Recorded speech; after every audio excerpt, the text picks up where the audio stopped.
Nonda Wata Wata ki City Veni Raturala and Radio Mbulando Wata, San Francisco. Me Kochi Kenda Watabai.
Mbula bena ngada turanga ke na marama ni mbula bena ngana sematiko mai en radio Mbulando Wata San Francisco e kauti kenda bata mai na singa inda e viti sa singa lo tulebungo sana oti tongna tini kandua en 5 miniti e ke Santa Rosa ngauna bata ya sibitaliti ngana va en 5 miniti kanda na be sematiti ko en ngo kanda na be boga marutaki en da be boga bulataki en da be kinda bagiti ko en ya na singa lebo indai ronga ni oso sarati ko subango era sa ya mai ne tala ke na mata ni non da lutu ese leviti ke rutuma na mbosa ni konverende kana kene boga raunga na be mbaki na bulango kosita sina itoka na idili na be bon westo na be kornivoli na be bol ni lotu be ira na be tabadaka tiko benaka sautu na mbula era sa bogati korina non ritala ke na non ramata na tuira rale lebu ke na mata turanga na be hotel la karatungo e suba ra mai boga idili na sa o se tu mai o sabe boga rongo na ngauna ni rongo ser na be singa mela ke da manambongi da boga rongo ser tiko kina ni sala ki boga dori sartiko na Vodafone Arena sa totoka sarwa dua na mbaki boga rongo kina na be ngarabi ni konferenti rasanga ni lebo sota tu nang batang-batang na volleyball park may turak kingo and da sala ki tiko saranga boga binak maroroi kenda tiko mainan raki ke na ve kaibunga na tiko ni venga rabingo na Vodafone Arena na daga tio kina langa sere na mbose na bebo saki ke na soli tuku tale so ya usanga ya tiko nga mai veo ndora ve sureti de rani mbole tiko tale ngakina e bondo tukina na dau ni sayamba ki ono sanga bulu na tuba kai koya ni lotu eseleviti ke rotuma sayamba ki ono sanga bulu Yamba ki vitu sanga bulu na wale ni lotu na Centenary Church e suwa.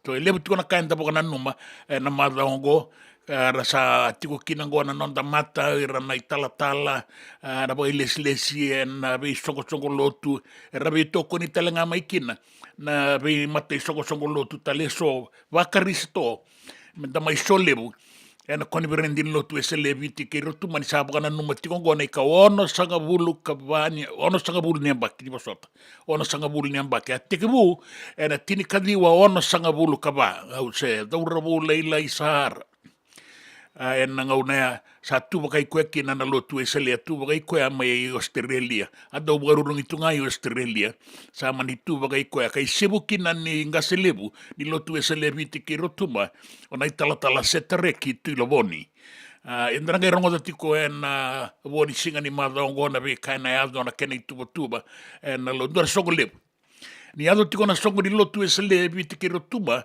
suba na koni verendi kena langa sere and kila ni ratiko talengango na ve kornibuli karsala kia do batiko hani na bata ni semifinala ni super deans but ke no wet bix ralube na sota ver na kornibuli torodaki baleta na rakabi sar sama isin na italitungango na itumbu nan dauni ve susu era na weka ni kornibuli o era na bulioti ni utukuna tiko na bulioti la cosa ratiko ni nabe toko ningo Santa Rosa California veira na bulioti nabe kornibulingo ka ra sama itungo eke ki mami sama itungo Amerika bakakin na nabe bono taleso nabe sai bura sanga ni baleti bitinga nabe kornibulingo era tiko kina eso kara lesi so era bulioti so talangana we kanga ni kornibuli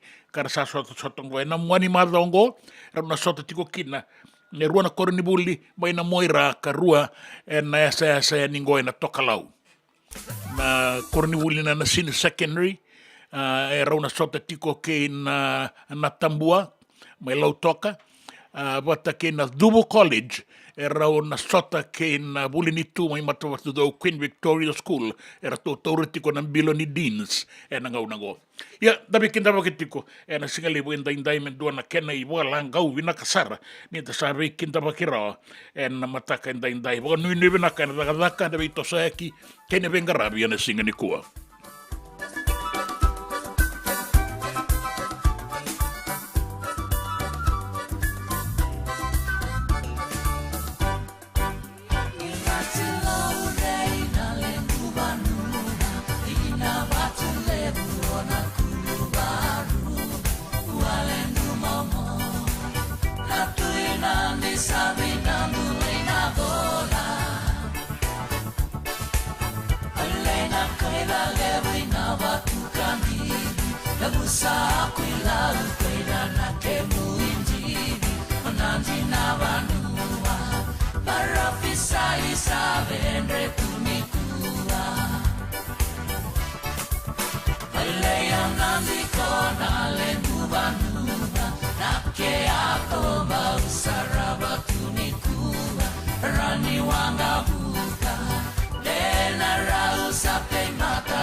nami kona lengu vanuna ilevukia pura gatosoni kura ona vatulevu sila namba tisate mata tunikua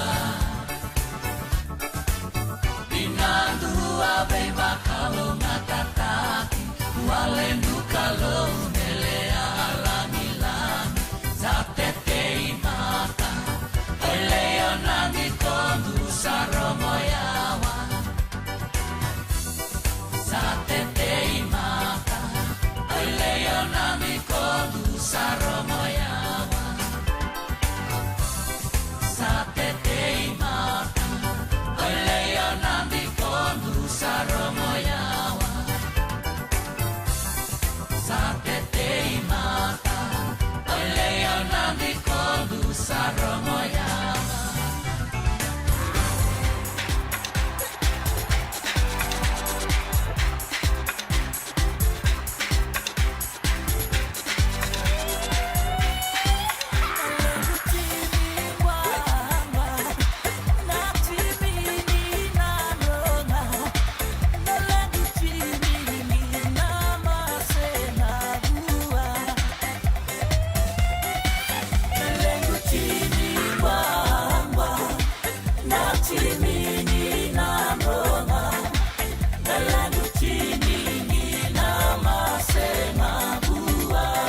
dina ni karaurawa na dhaka keki ia endona kaenda wipu ke kawaka mamanta taka tuna bengaravi o ia ke tuna kenda to kakana na ika na dalo na bisikete na reo bata na sunbells e tinimbulu makau we kenda to na senga tiko ni driver se senga ni waka motoka kandau Drendre na tutu beto seki erto satu wakarau na Divine Pacific Food Mart mai Sacramento merto talaveani na nomni boli rawa sara we tartarngayani na taliboni diwa dua ono toluva diwa ono saivarua merto wakarotaka katalada mai na nomni boli ena kena ngona totolo tua Divine Pacific Food Mart, Vitorua Viwawalu Franklin Boulevard, Sacramento, California. Namba di telefoni Viwan21 Toluva Viwa ono Saivarua. Erto ngarap talangan ni kena lewak suburi ani nanomu yaya. Maina nondor to stoa kena nomu mate ni katumba. Nungu chisu nungu badua. Dorongote na vima maniono kina vitu ene kawani bugululu be kemadawe California. Wei mamani ruane kavi kina tolu ena singalewu ni lotilewu wei kemando eviti. E warotaka na New Methodist Christian Fellowship USA. Rongode na Radio Mbulando vata San Francisco me kauti kenda vata mai. JJ's Food Shack. E tiku kete kina na kakana boka biti me pakana kokonda. Lobo benga ni ngai kani doitu na bundi na ndalo se tabioka. Na kakana boka malangi me pakana steak pakaya loka kena coleslaw. Wee! Na kari toa sa wadha badina na kani kana. Kaya tiku talangana nondo to specials and lomo ni madhawa. Dau tamba na Facebook. Na doi ni tiwa ya na bani mandrai pai kaya na bungatale. Gore na JJ's Food Shack. View Valley mo Billie Jean Street, Santa Rosa, California. Karo talagang rato dili mo yang may Santa Rosa, may yato sarani kinavato. Giritirto sana kinavitu sa mabitu tolo vio tolo dundu al limono. JJ's Food Shack, Santa Rosa, California. Nanonda bata kay City Veni Raturla.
Semikeli kei roto na kamuninda lai kande.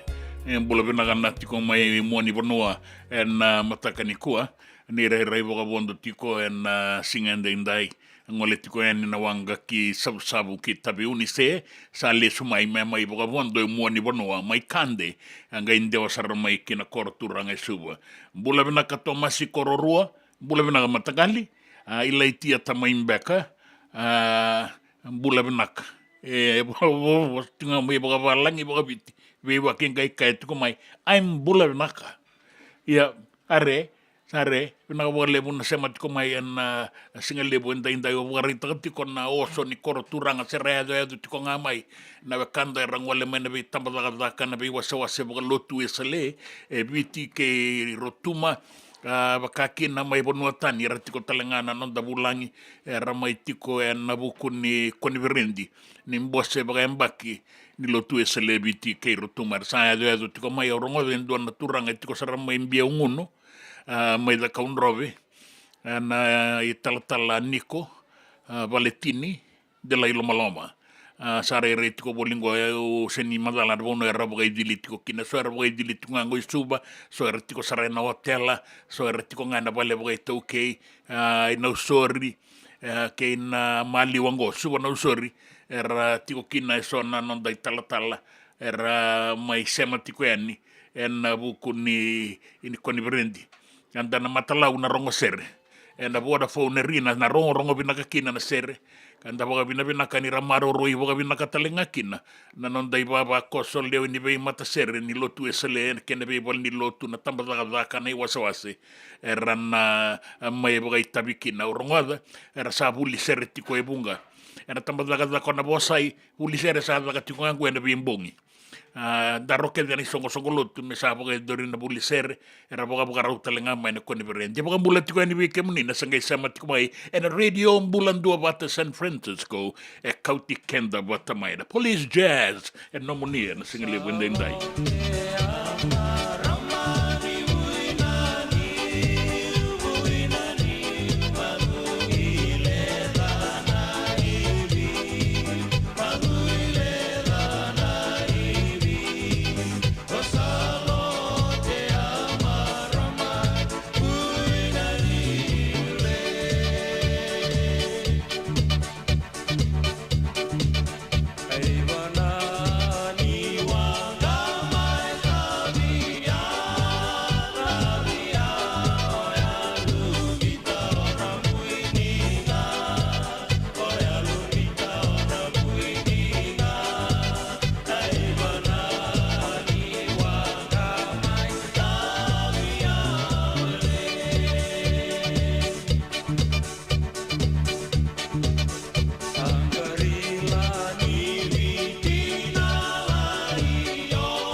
Sendra beka nangolani kibalilo tena buku ni oso pakadadaka. Sendra kita beka na tos nimbula. Kuo ni lenga sinui gawa. Nana maki mai kina programu warotaki. Mai vera tau na New Methodist Christian Fellowship USA. Nongu chisu, nongu banua. Rongo na bima manione na kabini buku lulu bei kemundo e California. Bima mani dua na singilewu ni lotu lewu bei kemundo e viti. And a radio bulando wata San Francisco. Me kauti kanda wata mai. Doyan Robina ka naman raman na ita. Do samba di ba kusa iwe? Yandra na ita. Kita sili katalaw Monday na Orange Lounge. Maleka. Warasan ba di kata-kata pinakasartunga toboy siyang pambakaw. Gay way dala tu kinambata. Koe serangan kori. Sonong na santa pinakat serangan na kenta kakana. Di na to zoko. Kaya kita sana berata ini bagai singilebu. Kita sana gali bagai kabin ngaya ni kena. Na Orange Lounge, katalaw buka singalebu sa buka kabi, e baraw tayo ito buka manggo sanggay totokan na buno ni kana. May namenda to identity, kena buka singalebu sa buka kabi, may baka na buka sekera, na sui, ikatabu teke, roro buka lolo, kaya na vida tale. Giraraw mo kila na menu ni singoya, na Orange Lounge. Tolo-tolong dua, Orange Street, Santa Rosa. En dua tala na taman ni Vingarabi ni Divine Group of Companies. Dola na wala kaloka na mataka, kina wala kaloka anambongi moniti kina singatambo na Orange Lounge. Tolo-tolo dua, Orange Street, Santa Rosa. Me volia back in donongu life insurance policy? Nakakira na ito tayo katil kabitu ni akostita na 2022 o sangir takasarabiri ni tauna. Kami ngaya kina maga ngaya salah ko mana check. Sengat tali ni biara, sengat sarangan ni biara paling lain. Ini time sarangan mai. So dan tali warga tali tunda warga. Kau tunggu. Kau saya lo dengo kamu binasa. Iyo, o yasar nga na buna, e rau sara, sa tiko na pepa se senga. Bula binaka se tobi mate. Kambani duan nga kana soma mena claim na lom ni rosa nga bulu kavana ua keada na lenga nisa e ambaki roa tina policy. Text mai kina wasa eva walu wa dua tolu walu lima e na kena i tuku matai lalai. Oya na wasa eva walu wa dua tolu walu lima. JJ's Food Shack. E tiku kena na kakana boka biti me pakana kokonda. Lobo benga ni ngai kani itu na bundi nan dalo sa tapioca. Na kakana boka langi me pakana steak pakaya loka kena coleslaw. Woo-wee! Na karitoa sa wadha badina na kani kana. Kaya tiku talanga na nono specials and na lomo ni mga dawa. Daw tamba na Facebook. Na doi ni tiwa ya na bani manray pai kaya na bungatale. Gora na JJ's Food Shack. Viu Valley mo Billie Jean Street, Santa Rosa, California. Kaya talagang rito dili mo yang may Santa Rosa, may yato saray ni Kinavato. Giritirito sana Kinavitu, Saiba Vitu, Tolo Dio Tolo, Dundua Limono, JJ's Food Shack, Santa Rosa, California. Na nonda wata kay City Beni Rotorala.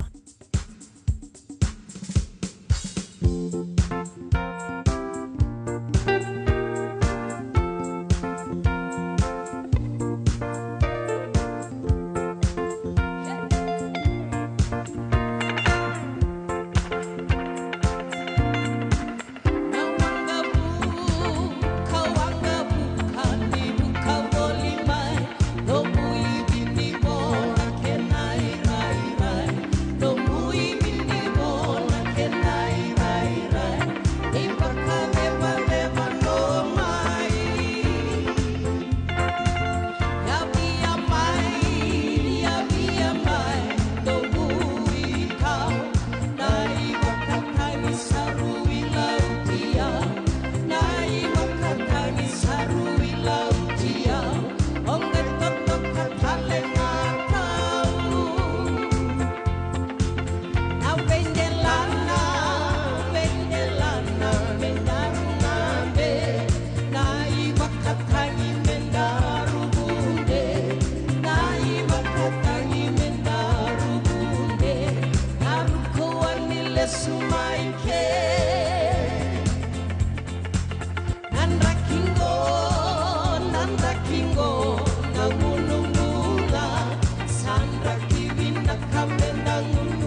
Serene Georgina Lendua, baleta na ngunumbu o sinang kilanin rakida pangko endando no mga tiko ito kuna tiko na maramani na yau me ngunu ni selili tunga na matangalimbuya kune mai di kombia mai bono balabo na no mani wati ko mai kina nandua na ngauna o rida kina nambuya ni rasa buah nambu tarasa ratoka nganangele na buah nimbu kemba kaya ko ito kuna tiko mai kina me ngunu ni selili tunga me kuani beti ndenanga ingono ba en rakingo na bunga au setengah nikila ipo rite ke mai ni bata sarati ko mai biti nan raki bulat tiko na tangi to kalau en tini karuana kalau kana ngau na mai biti au nanga ipo nganja taka tiko en ipo sawi tiko en nei tuku na nonta panua ke nei tuku nin raki baleta na ipo garoni tangi ka rongo tiko mai en singa moniti tu city sa do ngona singa bukelulu lo tulevu bukelulu eke Santa Rosa soliti ko na ibo garoni lang kau na nanda bea tia no mai viti atu laulo mai viti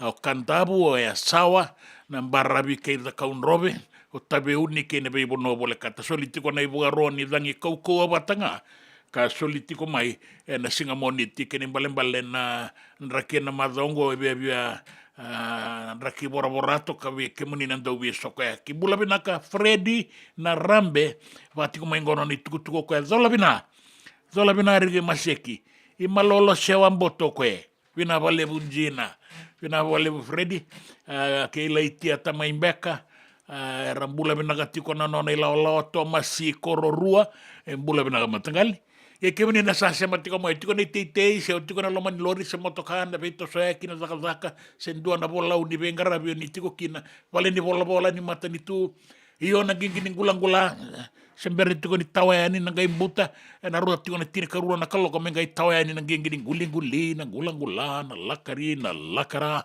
ni sabo tokongo rua sanga bulu karua na miniti me tini karua na kalo na ngau na mai viti Santa Rosa Woi rua sanga bulu karua me 5 na kaloko ena kabi ena 5 na itukutuku ena nonda banua.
toka wakawach Seni kau aratei wawaki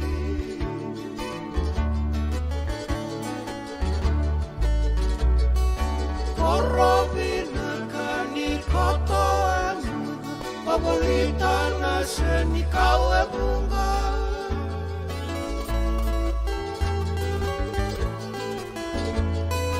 Vei matangali rosi dau kinambu Kenai dibini dila tua bunga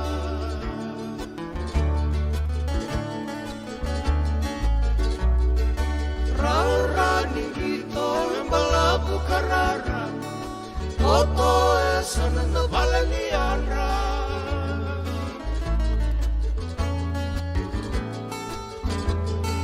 Valenei turangan il bisa esana Turangan il bisa nidia ngal bisala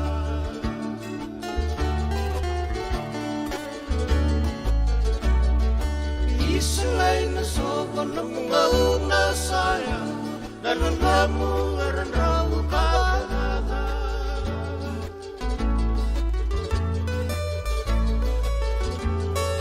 Era salesi tuang koki beyasa Soki dolo kaso era talwasa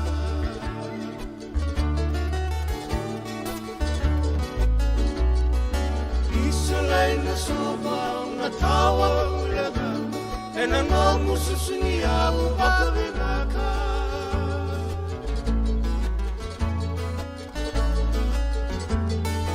Mai nanangu dito ulikay nanamukana Kayu tona tua nomu takabaka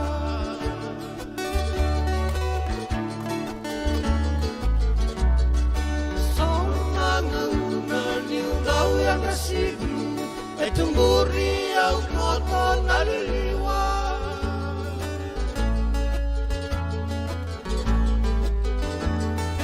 Au ngai rongoga na ngamo ni beauty Boleh ka meu mese meu visa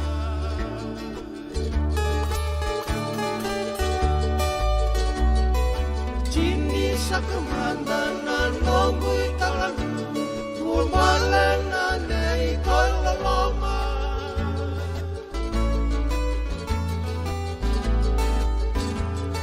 Sulu taba-taba ka kote lolo Ni mode sa mode leire soma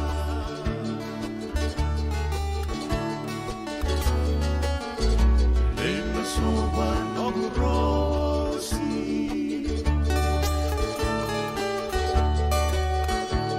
Au dibi katu enagai muagi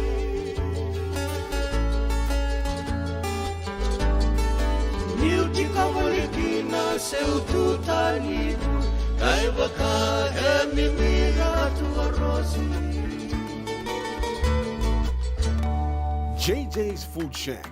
E tiku kena na kakana boka bitki me bakana kokonda. Lobon benga ni ngai kani doitu na bundi na ndalo se tapioca. Na kakana boka malangi me bakana steak baka eloka kena coleslaw. Wee! Na karitoa sa wadha badina na kani kana. Kay tiku talangana no to specials and lomo ni madawa. Dau tamba na Facebook. Na doi ni tiwa ya na bani mandrai pai ke na bungatale. Gore na JJ's Food Shack. Viu Valley mo Billy Jean Street, Santa Rosa, California. Ero talangan rito dilibo yang may Santa Rosa, mayado sa rani kinavato. Giritir to sana kinavitu sa mabitu tolo vio tolo dundu al limono. JJ's Food Shack, Santa Rosa, California. Me voliam back in dono life insurance policy? Nakakira ni tutana katil kabitu ni akostita na 2022 o sangir takasarabiri ni tauna. Kami ngaya kila maga ngaya salah ko mana check. Sengat tali ni pera, sengat sarangan ni pera paling lain. In time sarangan mai. So ang kaliwara ka tala tunda wala. Kuwertongko. Kau sahalo ko dengo kami binaksa. Iyo, o yasar nga buna, e rau sara, sa tiko na pepa se senga, bulo binaka se tobi mate, kambani duan nga kana soma mena claim na lom ni rosa nga bulu kavana ua keada na lenga, nisa e ambaki roa tina policy. Text mai kina wasa walu walu wa dua, tolu walu lima e na kena i tuku matai lalai. Oia na wasa e walu wandua tolu walu lima. Doyan Robina ka naman raman na ita. Daw samba di ba kusa-kusa iwe? Yandra na ita. Kita sila katalaw mande na Orange Lounge.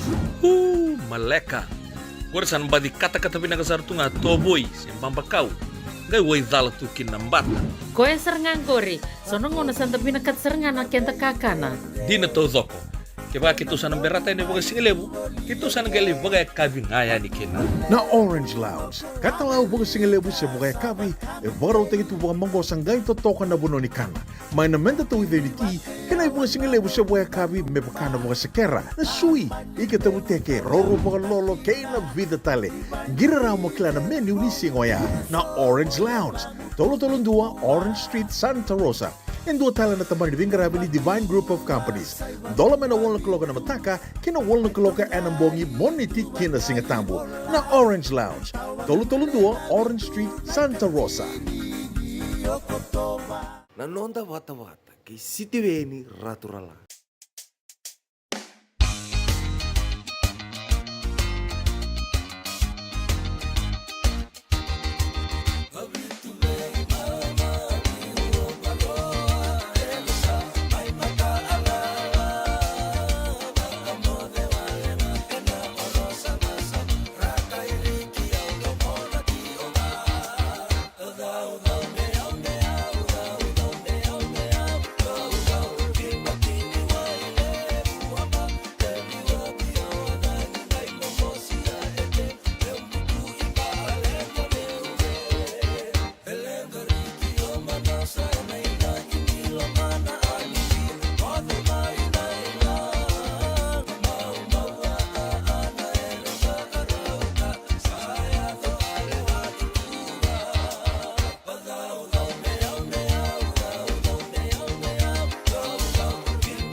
O vitu vei mama. E san leo marika na turanga ni bambasinga na itau ke ni kawai kami da wandra. Ina ka pagalebu ng dobat tiko mai dan waraka tiko na itukutuku na nonda bonua na lomani lima wana vitu na miniti maingo rongo di batelanga kina na itukutuku ni nraki waela taka tiko ya ni menda na rongova bula vena kastino tokona mayo kalandi New Zealandi ina ka pagalebu na sema tiko mai stino na pagalebu na dobat tiko mai ke kenda ke ira na kandera rongo tiko na vesa sai burabura na radio mbulan dobat tangona nonda bata San Francisco e kauti kenda bata mai o abarita ka na veto soa ki ado tingo na korturanga mai suba veira na mata na konverendi in lotu e celebiti ke rotuma era sa ado tiko yani ke na korturanga ando na ilagola ko mai mbia ngono sare re tingo mai no sorry ke na boni ve tamba da kana wase ni lotu e celebiti ke rotuma era sa ado tiko yani na korturanga me relaki waraka na bose na bibo saki ia na nana maki tiko e na langa sere be singa na rongo sere tiko kina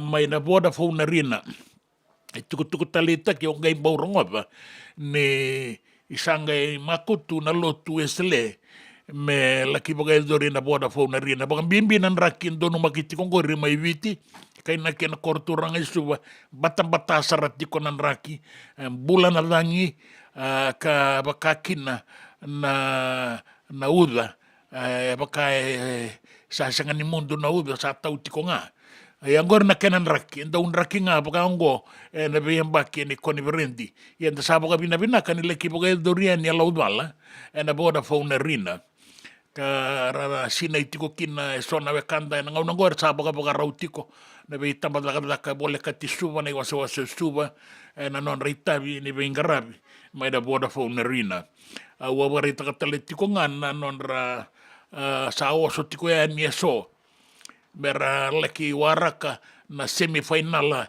ni Super Deans kana bagay dore na HFC Stadium may laudala talenga koni berendi nan duana sani ngoni sala na sana ni kiwai na gito na mua ni mavongo sotambula wambimbi be rana dorobo yang bakitini kawalu la kosombu Super Deans erto na laki sotakina na chambe ni buli ni tuma i matawatu do batake na ratu na bula bakakina na Dubu College batake na Cornibulia na sino erto chambe ni tiko ni Super Deans na ngaunango o buli ni tuma i matawatu do kene rai tiko na ngaunango era kaya so ni bia ndau magatiko nangito ni QBS na ngaunango kana raw ni ratun retali sutale mai na din sa rida manta mere mata ni tombua bula benak ada buar rongo tiko mai na singale buenda indai ke muni na kanda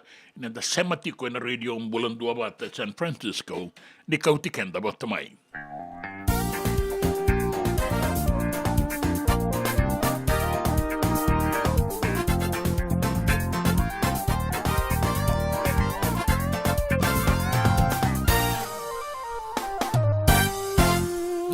Sere me bakatangi go sombo elelei na kenambula au nanu makina na tawasi ni ambaki tava romba nando moni sere era rica era landiri moni ni forro vali di rongo kina nangitana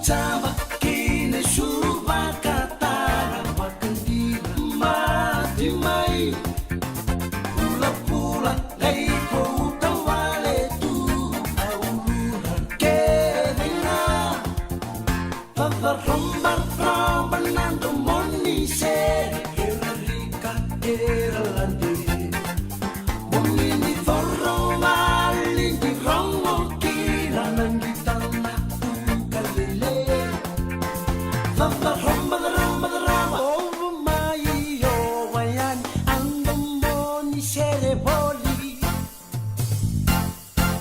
amalaude tu ni satawa se lembaki mo bimende tu bakavanu ana mueruba ya do tulikuwa pava romba romba nando moni sere era rica era landi moni forro mali di rongo kila nangitana kalele pava romba over my yo wayan andam moni sere boli pava romba romba nando moni sere era rica era landi moni forro mali di rongo kila nangitana kalele pava romba over my yo wayan andam moni sere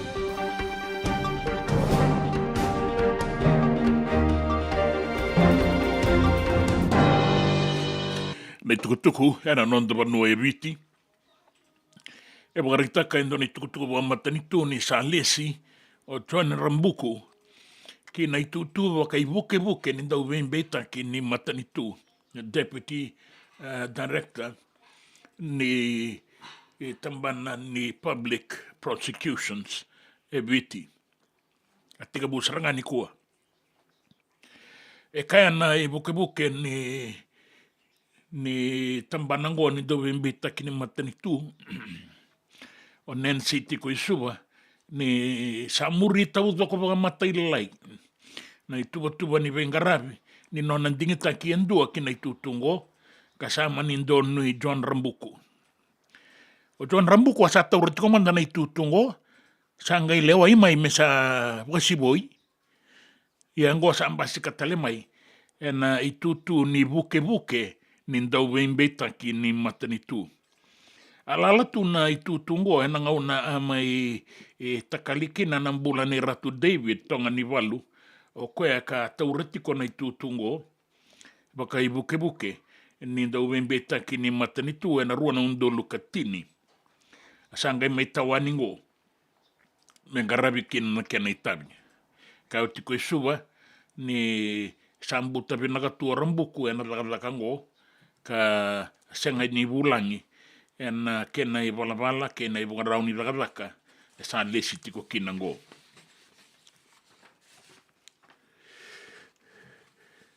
E wangarai taki talenga mai ne rasawe su e so.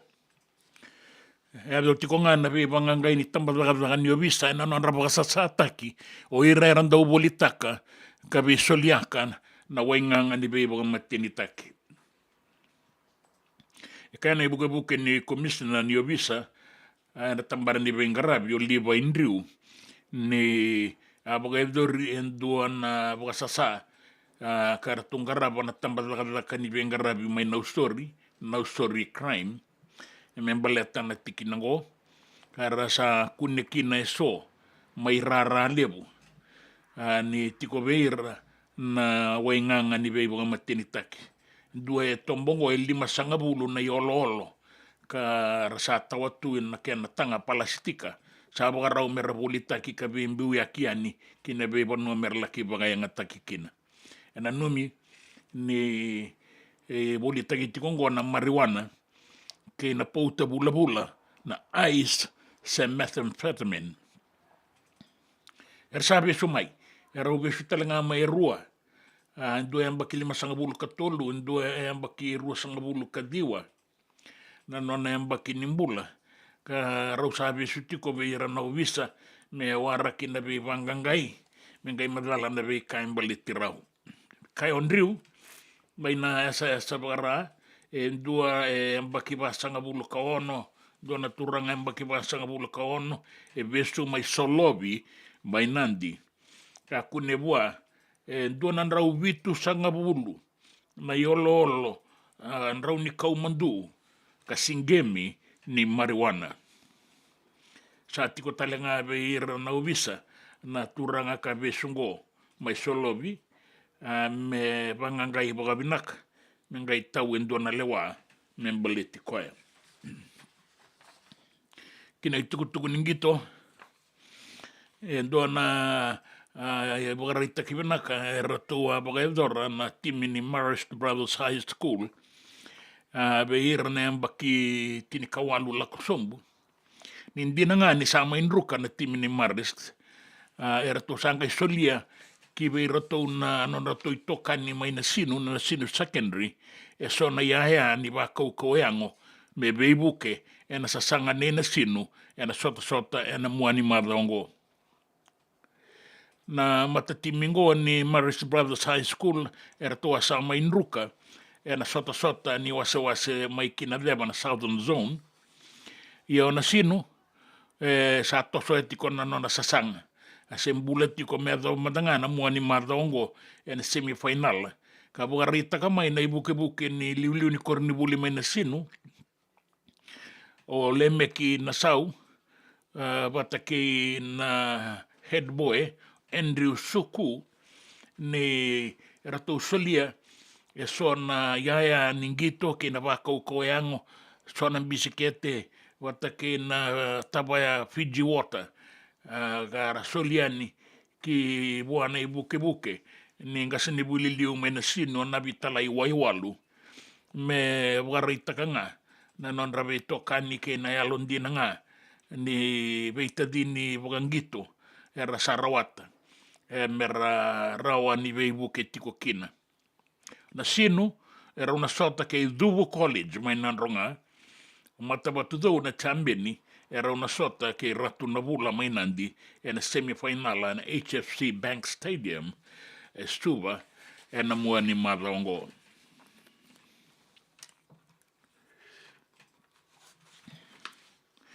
kena biasa ibura-bura sa baka kata-kata lake mai na bingati ni bunau ni binding-dingi mai mereke ka rawa baka itabi na presidente sa baka dengo Donald Trump batake na tau ke liu ni kambani na Tesla o Elon Musk ena dua na be talanoa en baleta tiko na sasanga ni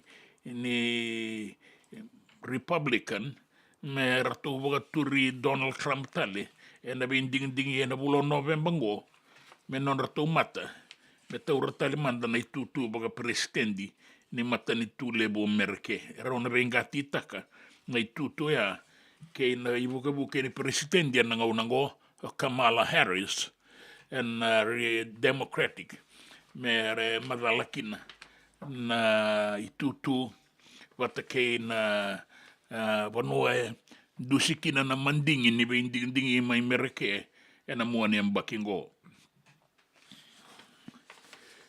na itukutuku ni raki ndei koto na ibugaron ni dangi kaukaua membaleta na nondabia tu anu mai viti na atu ya sawa leva ke imbua toka lau ke maduata ke na stano da kaunrove ka tega bu talinga na barabi mai nanronga melada mai kinabua tailebu woliku ke tailebu o raki mai ra o kandabu ke na be anu bolekata na atu lau ke na atu lo mai viti sabi abia ko buti viti tau do ko sarati ko nga na ibogaroni dango solitiko na ibogaroni dangi kauko mai viti embaleta endo na uani rakila se koto bagaya wani enan raki mamada ena deba ira ke viti ka bogabunati ko na dangi tokalau embula saratoka na non tabe imbarabi na ngaunango me do bona bongile ben indai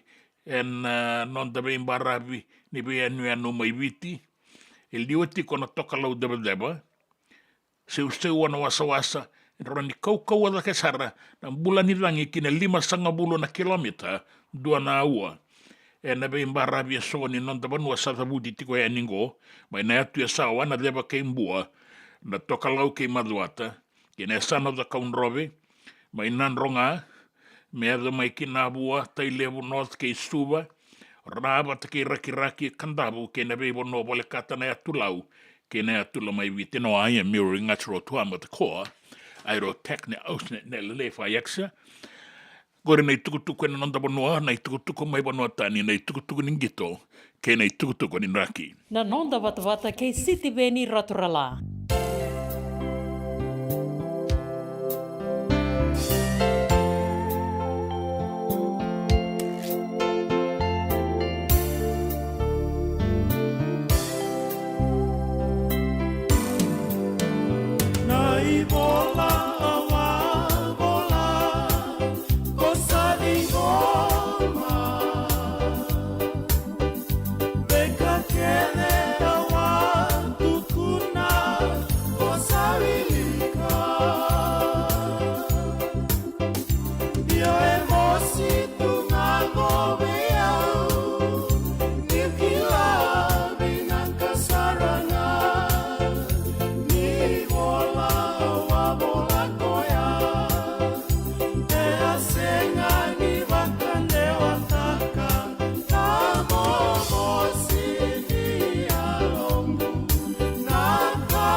Tona i lawa ni manasa wa tuloka main rekena. Na i talanoa ni be bola i erto a raka wasini ke la erto bola be vei. Sanga talanga ni mawala se saumi mai nei bola se senga. Ta boga vina vina gatuko be erto ni lawa ni mateo na i mai tumba levu. Rato boga yan ratiko mai na mataga ni kua. Rato una numa ni rato se matale tunga mai na matabu wale. Na mai ngobu. Mai nailou. Mai tunoloa, mai da kaunrobe, Mateo bula vinaka, Mateo mai tumbalebu, Erto utiko e ningore na kamu na Dio Sangavulu High Street, Ararat, Melbourne, me Victoria, mai Australia, e na matangani ku aratu mau se matali tunga mai, vina wole buna be na numirtu na numa memba undua talenga, na ilolo ma be irtu me na kor. Ke muni, ni toranga na muni teleboni ningiri sar num do kor. Mera ronga dana do muni, be bangan jota e nikina na no muni loloma. O mere matani tombua, nanu matiko mai doana wekana o wais rabesivesi e binaga wole na se matiko mai sa oti tongo na tini karua na tini katolu na miniti doana sere me kauti kendani kina no tanga una ni rongo tuku kataraba anda no itaki ni kawa itaki tiko na tuku ni raki kabi bagi tiko ni membaleta da be tu ni anu mai biti na tu ya sawa na tu lau kena tu la mai biti tan rabatoka na langi kau asarba e da wana lima sanga bulu na nota e na sona ngauna e na singa inda ninge bau kau e takatoka na tuku ni raki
JJ's Food Shack.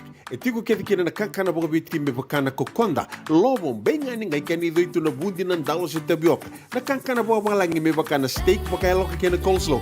Wee! Na kari toa sa wadha badina na kani kana. Kaya tiku talangana non rato specials and lomo ni madawa. Dau tamba na Facebook. Na doi ni tiwa ya na pani mandrai pai kena bunga tale. Gore na JJ's Food Shack. Viu Valley mo Billy Jean Street, Santa Rosa, California. Era talaga nrato dili mo yang may Santa Rosa, may yato sarani kinavato. Giritirto sana kinavitu sa mabitu tolo dio tolo dundu al limono. JJ's Food Shack, Santa Rosa, California. Me volia back in dono life insurance policy? Laga kira ni tutana katil kabitu ni okostita na 2022 o sangir takasarabiri ni tauna.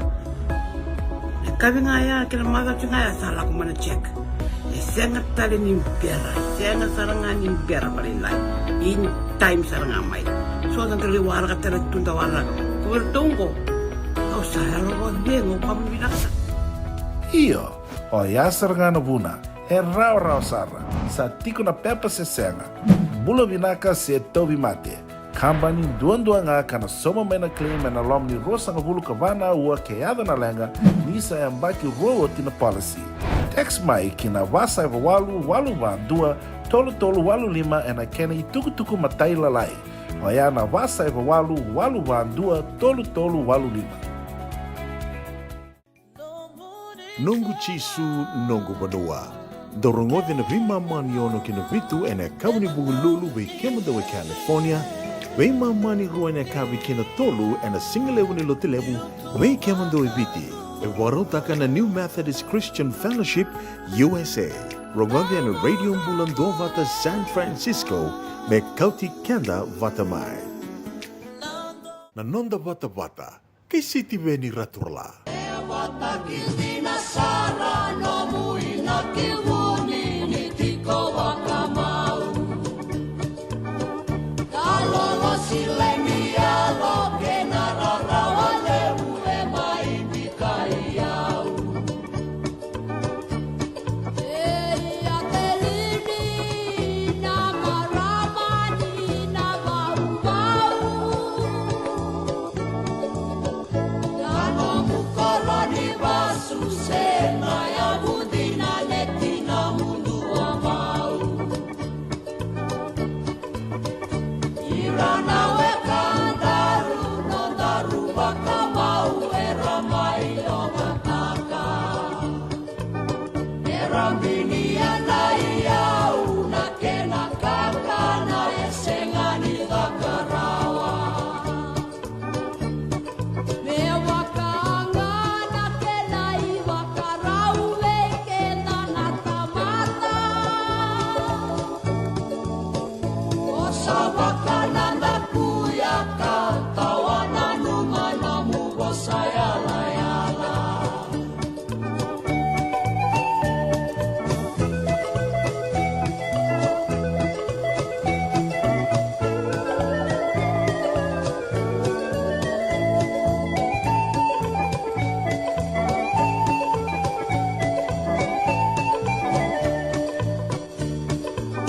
Ambole tunatiba ena bukumuni momai watibudina Awangai kila emuri ni samai tawa ya na wale no budina Kabei mosa kede koromo da mai uma esengana metena Osawakananda kuyaka tawana numano mubosayala yala Ano mutemakiau osenga nikila nikosana kitarawa Uinindo kui emai kui takalesu no museni lema Akita kasa ena wakadeu ni nomu masesewa Wale atelini salaki mode wakandua no mulewa Wale atelini salaki mode wakandua no mulewa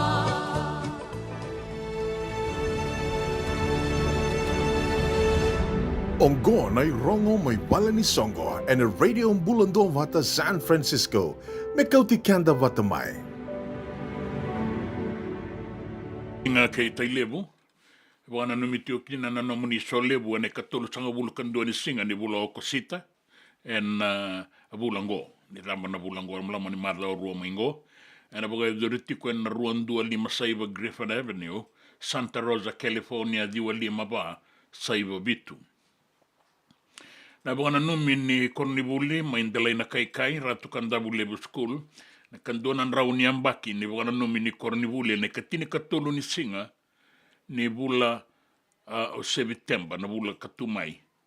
En lima na kaloko na tini kandua na mbongi en laki bwana duriti kona beitala noa kay na ngunu sanga ni saumio ya en na cocktail ka na bagay doriti ko na Holiday Inn Express and Suite en D12 Vitu Lima Mba West Stockton Boulevard Elk Grove California D5 Vitu Lima Walu gore na irongo mana bali ni songo na singale buenda indai na nonda bata ki City Veni Raturola.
E senga dina ni kara rawa na dhaka waka kekiwa.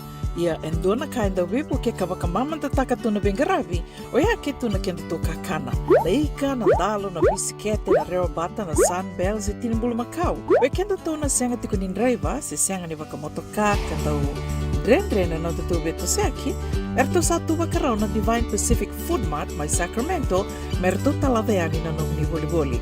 Rawa sara. We tartarangayani na taliboni diwa dua ono toluwa diwa ono saibarua merto bakarotaka katalada mai na nong ni voli ena kena ngona totolo tua. Divine Pacific Food Mart, Vitorua Viwawalu Franklin Boulevard, Sacramento, California. Namba di taliboni diwa ono toluwa diwa ono saibarua. Erto ngarabatalanga ni kena le waka sumburi ani nanomu yaya mai na nonreto stoa kina nomu mate ni katumba. Nongu chisu nongu banua. Dorongo na vima mani ono kina vitu ene kawni bugululu we kemudawe California. We mani rua ene kawi kina tolu ene singalewu ni lotilewu we kemudawe viti. E warotaka na New Methodist Christian Fellowship USA. Rongode ene radio mbulando vata San Francisco me kauti kenda vatamai. JJ's Food Shack. E tiku kethi kina na kakana boka bitki me pakana kokonda. Lobo benga ni ngai kani doitu na bundi na ndalo se tapioca. Na kakana boka malangi me pakana steak pakaya loka kina coleslaw. Wee! Na kari toa sa wadha badina na kani kana. Kaya tiku talangana nonroto specials and lomo ni madhawa. Dau tamba na Facebook. Na doi ni tiwa ya na bani mandrai pai ke na bungatale. Gore na JJ's Food Shack. Viu Valley mo Billie Jean Street, Santa Rosa, California. Karo talangan rito dilibo yang may Santa Rosa, may yato sarani kinavato. Giritirito sana kinavitu sa ibabitu tolo vio tolo dundu al limono. JJ's Food Shack, Santa Rosa, California. Na nonda wata kei City Veni Raturala.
Eu não dava de imitar cá na bebê ngauna. Estawa me adova New Dimba, Candina. Bula bina kana kanda ni warongo tuko mai na singale bu inda de sangai bikinda bagit ko o tona dani koro o takera to na matadaka and tropical and condition and engineering tu kina no na baso ni simo laitia na kabu mai na mosi Daniela takirua mai na bunimbau na mosi ke tona dani koro mai na suka mai na lawa mai ra na wale suara awat kung kana stoi wai mivia me rawa ni rangai ngole vak ki na ve korra to mai vak ngoro na suka mai na lawa na tikino na lawa bula na ka tona vani kor to daga tikongo la Kemba Street Samambula na wale na sema tiko mai e bunga sara tiko nga mai na non rabi wale ni bola rabu arorongo tiko kina na wale sa wanjo tagi tiko ni wale levi tiko ni na bunga nui binaka en singa lotu lebu na ngau na biti singa lotu lebu enda indai sa bo tongo go ro sang bul kavana miniti men do na kaloko sa ngau na ni sisi so butiko ni bunga malua kinanging ningulangula sa bo rita ki mai biau sa ngai ado mai ngo buta kata tu mai ngo na guli na gulangula na lakari na lakara so tarimbenga na lariki wa take na larika tiko kino sinikila era ngau na tiko ni buka singale mungo be reso me duana kene walanga na singale wenda indai vero to chona dani koro mere matani tombua mula binaka wa take Marvin Isimeli vinaka wale unta sabu ang bula wabo ki inda bikinda waki wabo ki tingo asara tonga imbasika mai Alberta mai Canada vinaka wale arsati ko mai New Zealand mai Australia na be bonwa na sani bonwa go Santa Rosa mai California bakakin mai bolatangan na ilaw ni ponipati arato sandua batati ko mai enda sa sema tiko na bura arato sanga imbasika mai Alberta na wakanda me ratumbau u sema talenga mai ka bagai bota na be bunga marota kini radio ambulan dua bata San Francisco ni kauti kenda watamai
Me volia back and do nungu life insurance policy? Nakakil ni tutana katil kabitu ni makostita na 2022 o sangir takasarabiri ni tauna. Kami ngaya kila mada ngaya salah ko mana check. Sangat tali ni biara, sangat sarangan ni biara balilai. Ini time sarangan mai. So ang kaliwara ka tala tunda wala. Kuwertongo. Au saralo ko bengo pamilaka. Iyo, o yasar ngana buna, rau sara, sa tiko na pepa se senga, bula vinaka se tobi mate, kambani duan nga kana soma mena claim na lom ni rosa nga bulu kavana ua keada na lenga, nisa yambaki roa tina policy. Text mai kina wasa eva walu dua, tolu walu lima ena kena ituku matai lalai, o ya na wasa eva walu dua, tolu walu lima. Doyan Robina kana maraman naita. Do samba di ba kusa iwe. Yandra naita. Kita sili katalaw mande na Orange Lounge. Maleka. Warasan ba di kata-kata pinakasartunga toboy siyang pambakaw. Ngay way dala tukin ng bata. Koe serangan kori. Sono ngona santa pinakat serangan na kenta kakana. Di na to zoko. Kaya kito sa nang berata ni baga singalebu, kito sa nang gali baga kabi ngaya ni kina. Na Orange Lounge, katalaw baga singalebu sa baga kabi, baraw tayo ito baga manggo sanggay totokan na buno ni kana. May namenda to ito niti, kanay baga singalebu sa baga kabi, may baka na baga sakera, na sui, ikatabu teke, roro baga lolo, kaya na vida tale. Giraraw mo kila na menu ni singoya, na Orange Lounge, tolo-tolong dua, Orange Street, Santa Rosa. And dua tala na tamang ni Grabe ni Divine Group of Companies. Dola may na wala kaloka na mataka, kina wala kaloka anambongi moniti kina singatambo na Orange Lounge. Tolo-tolo dua, Orange Street, Santa Rosa. Dendran beka nang wala ni kibal ni lote na buko ni oso-oso pakadada ka? Sendrak-indrak kita beka na itos-tos nimbula, kuha ni lenga sinui gawa-gawa. Nana maki-mai kina programo waro taki, mai vera tau na New Methodist Christian Fellowship USA. Nongu chisu, nongu banua. Rwage na vima manione na kabini bugu lulu bei kemando e California, vima mani dua na singilevu ni lotu levu bei kemando e viti, and a radio bulandua wata San Francisco, me kauti kanda wata mai.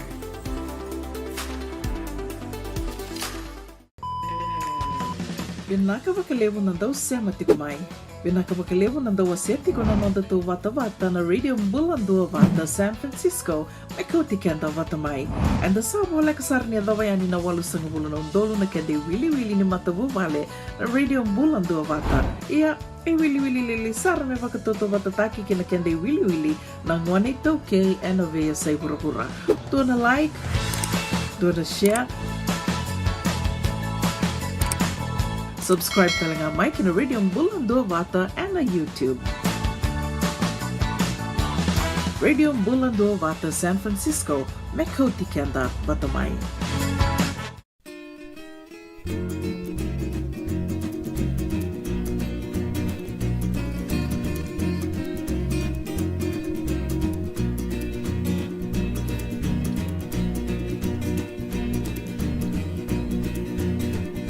Sana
kami dana kulu ni sa vea, isa ai dimba dea.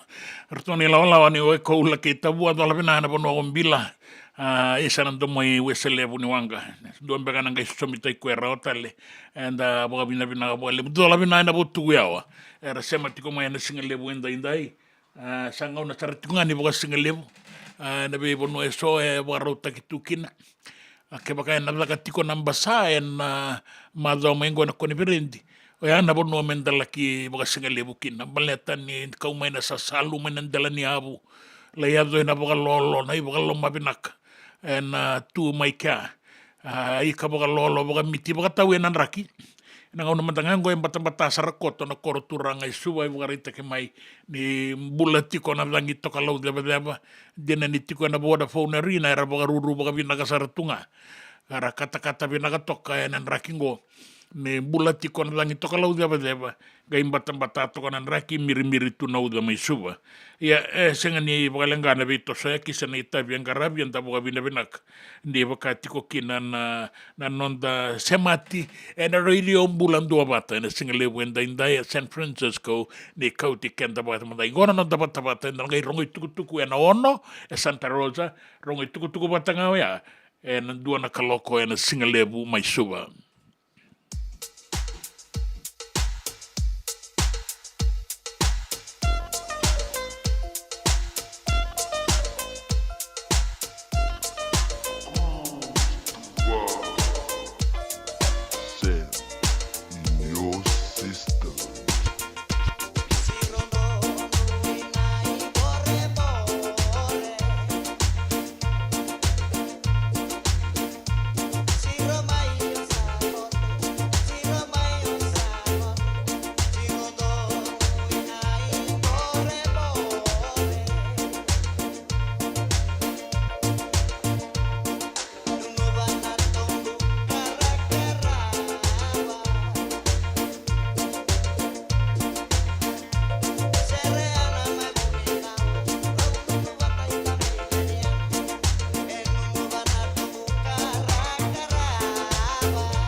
Kualangulealan, savaleke menadele. Songombula.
e tukutuka na non tabanoa e nandua, e rasa vesu e so, e na buko ni wainganga, ka ratou vesu kina ratou lewe tolu, e na singa e na noa, e na kena volitaki, ka biwe aki me vei botaeki na wainganga ni vei matini taki.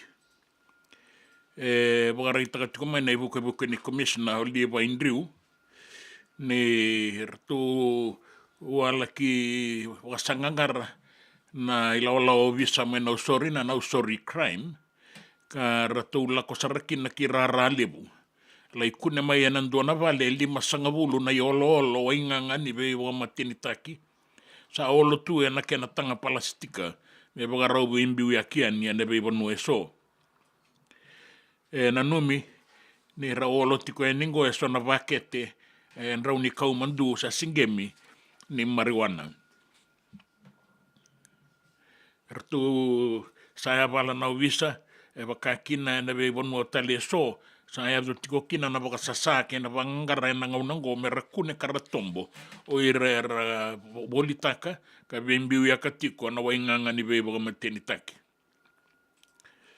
E ka Andrew mana sa sabagara e besuki na indua e ambaki wasanga bulu kaono mai solovi mai nandi ni kunebua endua nan rau vitu sanga bulu na olo kana numi ni marijuana singe mitiko ya mela ibande taki sa tauri baga besutiko ya nanga unango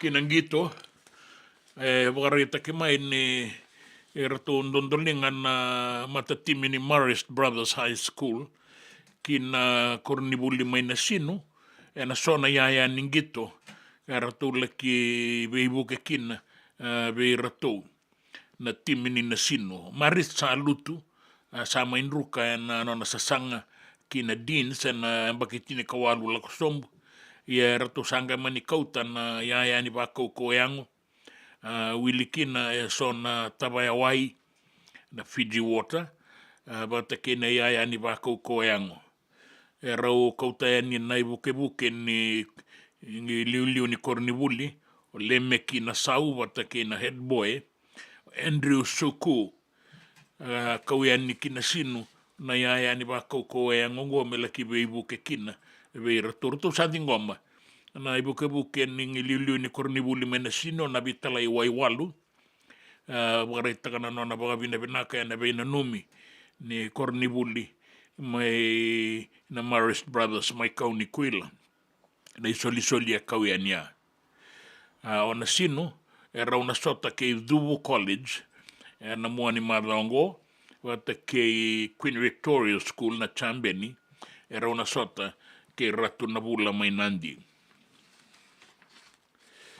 na tuku so na vea sai bura sa wakai kata lake mai na vei talanoa ni vei dingi mai mereke wambimbi vei rau na sa wandeta kini rau sana tu me rau matataka na non rau songo boga politiki na Republican wata ke rato na Democrats boga reita ke mai ni rongo dira ramba tiko mai mereke na non rau vei talanoa na presidenti sa boga dengo Donald Trump wata ke Elon Musk dua na turanga batu ka tau kena tumanda na Tesla boga dori na vei talanoa dinangani mai tau boga leilai dua na tavere na ngada boga misini ni vei talanoa ia sama ni boga reita ke mai ni saya do tikonga na vei sabosa ke na vei bunau ya so membaleta na songo lelebu erua na Republican ke na Democrats boga lewai boga lasar na ibuke ni presidente mai mereke Kamala Harris o koe karatu sa boga tura tiko mai na nona ilaolawa me tu na vindingi me sosomita ki presidente Joe Biden sa boga suka na nona sasanga me mbau lesotale kin White House ma Washington DC kina tuku ni nraki solitiko yani bagandeta ki ni solitiko na ibuga roni dangi kaukaua yan na bei vanu eso bai na atu ya sawa na deba ke imbua tokalau ke maduata ke da kaunrove na barabi ke nanronga me ada mai na bua tai lebu na bua bata ke suva raki na sana ora mai kandabu ke na be anu bole kata yan sana olau na be anu mena tu lau ke lo mai viti e tuma ke raki enduan auan raki mama da se koto e ni vai au ki na de vai rani non da banua mai viti ka boga bunati ko na mbula ni rangi toka lau de ba na be barabi na ngaunango me dan waro durumeni na mua ni marawa e na mbula tiko ngana toka lau de ba e na be bonu eso sa ka di ba ki tiko eni me na tu sawa na de ba ke mbua na toka lau ke maduata ke da kaunrove na be bonu atali so e na mbula sara tiko kina na langi toka lau ke na toka lau de ba tatamba e na sona ngauna ka la kia do sara tiko na 5 sanga bulu na nota e na sona ngauna na batini langi kau ango ka tan raba toko na non da be barabi sa solitiko e ni kina na iboro we kemuni na ngone dau ke na dau soko oni veto sa ki tiko e non da be barabi sabi na kamenta sa dambe mandanga menda waraka ni vinagan raki ka benga niti ke na non da sasanga menda sasalu e na mua ni madongo se menda veto so ki nga na be anu na non da bonua sa solitiko e ni kina na ibuga roni dangi kau e na non da bonua turanga ke na marama gore na itukutuku ni raki na itukutuku e na non da bonua na itukutuku me na via sai bura ke na itukutuku ni gito Na nonda wata ki siti veni raturala.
Ongo na rongo may bala ni Songo and a radio bulando vata San Francisco.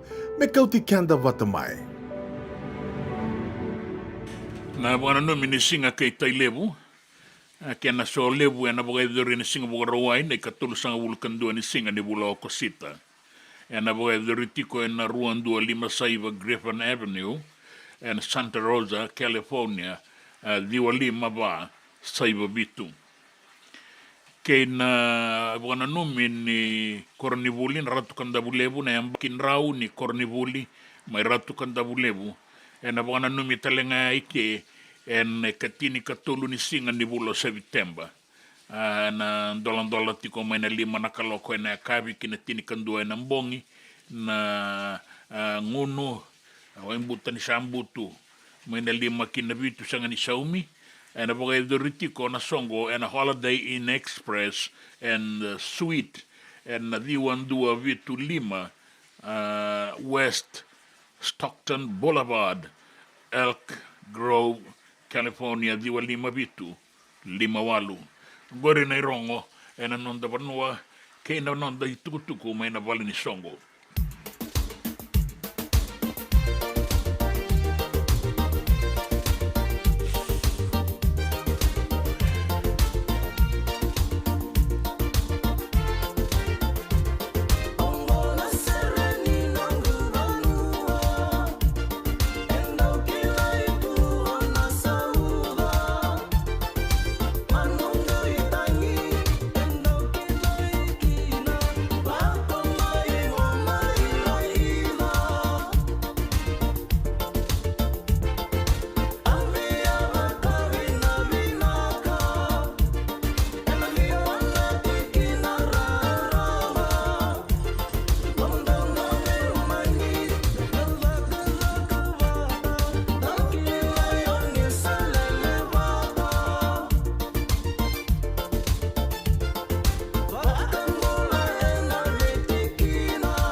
JJ's Food Shack. E tiku kete kina na kakana boka bitki me pakana kokonda. Lobo benga ni ngai kani doitu na bundi na ndalo se tabioka. Na kakana boka malangi me pakana steak pakaya loka kena coleslaw.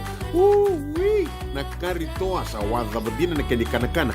Kaya tiku talangana nono to specials and lomo ni madhawa. Dau tamba na Facebook. Na doi ni tiwa ya na bani mandrai pai ke na bunga tale. Gore na JJ's Food Shack. Viu Valley mo Billy Jean Street, Santa Rosa, California.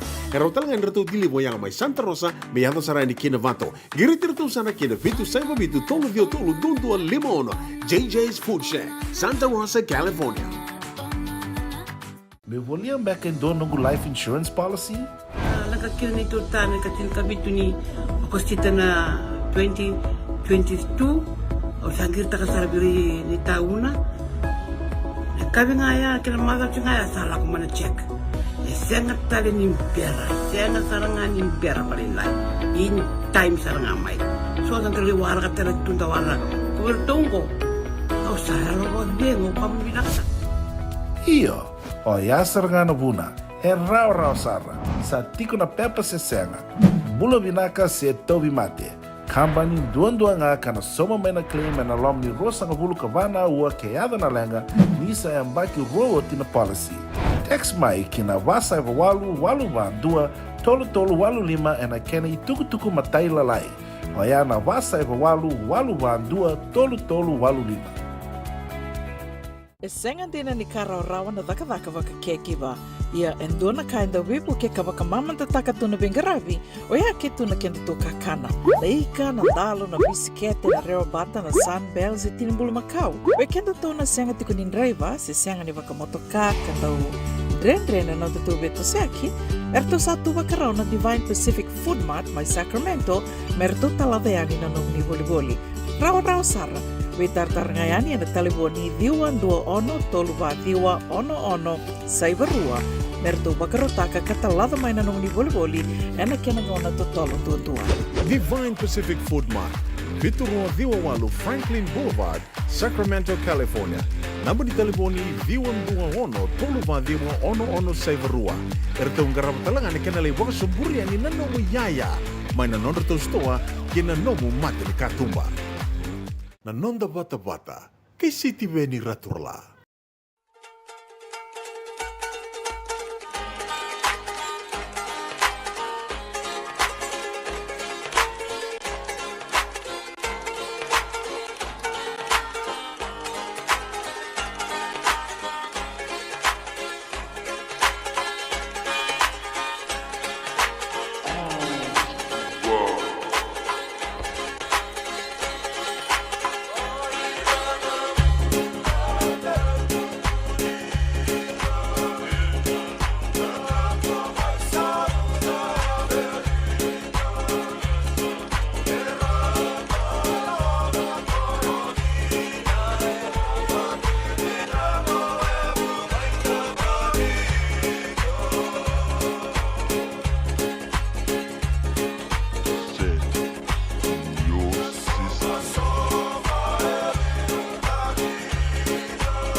Te baka vina vina wale totoka na warorongo na matangali sere sa baka boi na kene langa na sere makawe so ka tukina na itala no me baleti kenda en baleti rana non da bu en baleti rana non da gasera sayali vina baka le na sematiko mais na ngauna mai viti sa sivi na dua na rua sanga bulu na miniti na sivi talengana ono na rua sanga bulu kan dua na miniti ke Santa Rosa ta boa bina ka tiu ka ni kina na sema tiu ka na dua na ngauna leka mai ngoro ta na vei mama ni dua na vei mama ni ono na ngauna ke kina no songo lotu ni New Methodist me kauti kenda tiko ni na singa lebu indai dan nui taka tiko na no dawe tokoni me lakia zawa na rua na kaloko ndrang ai lesu tele mai menda mai boga da barani no dai tu ke na ve kai rongo dia na singa lebu ni kua wa taka tiko sa teka buo so tiko mai ngosuba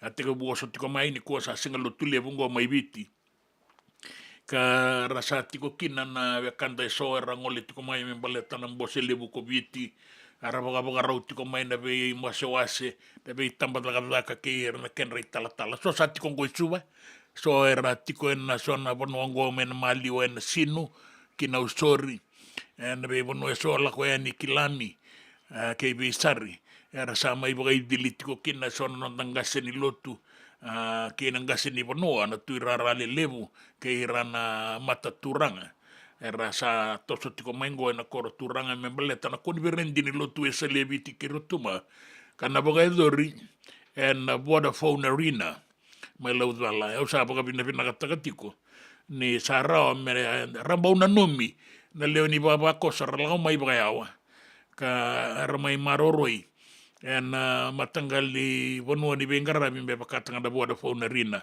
esenga ni nraki ni tu na fone balpak ngo mai turaki sambata sara na raki mai suba ka tau telengana uda na pina kana no maroro i nei baba koso en ve kai so en daroni bogaruta ka me baletira pina ga bolebu na venga rabi pina ga bolebu na ve to so ki adu tikongo na kortura ngai suba me baleta na no dalo tu ese leviti ke rutuma samba ki ono sanga bulu en embaki ngo o embaki ono sanga bulu na konverendi ni lo tu ese leviti ke rutuma na no na tunga lala mai Australia na wakaya andolabi ka tau ya buena tini kan yo ono sanga bulu ka ba na ruo no ndolo ruo sanga bulu ka ba ngo samba ki ono sanga bulu kina wano ni vena gati ko na daga kena itami ndangara ba singa lebo indai let's go.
Senga dina ni kara rawa na daka waka ke kiwa.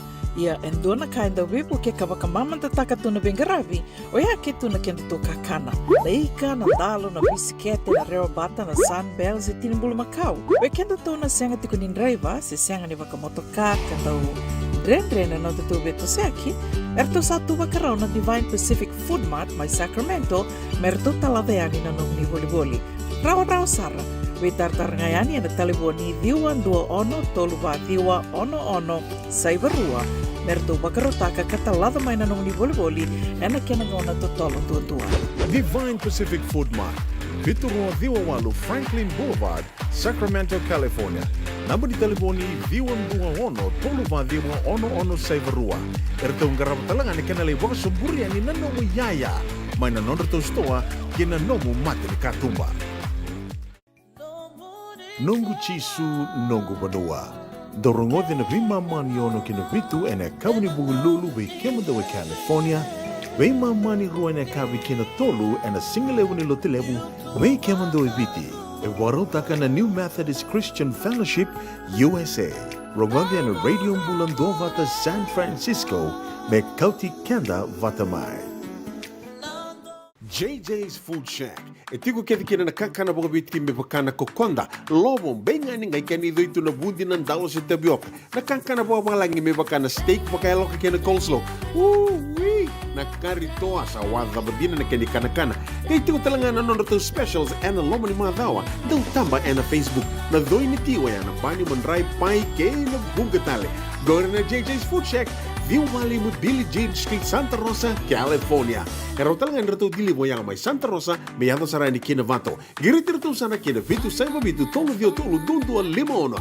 JJ's Food Shack, Santa Rosa, California. Na nonda wata kei City Veni Raturala.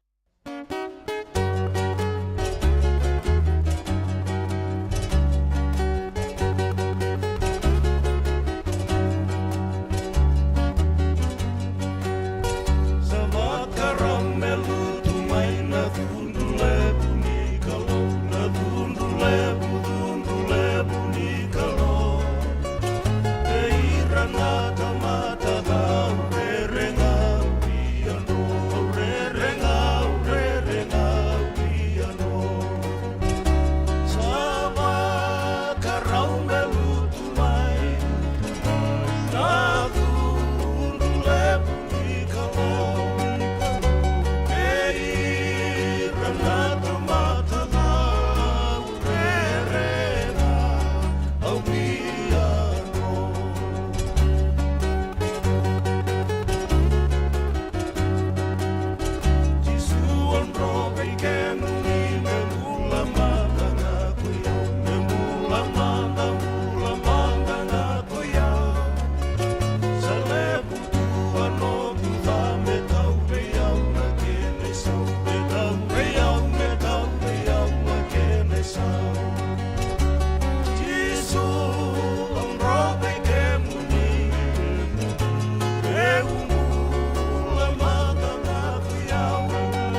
Nongu Chisu Nongu Vanua.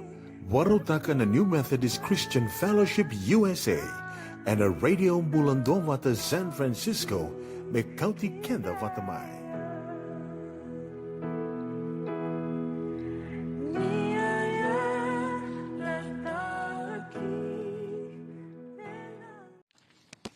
Bulavinaka, and welcome to the Family Table Talk AM. Well, this one is quite different because at the back you can see the beautiful lights out here on the 30th floor at Meriton Suite.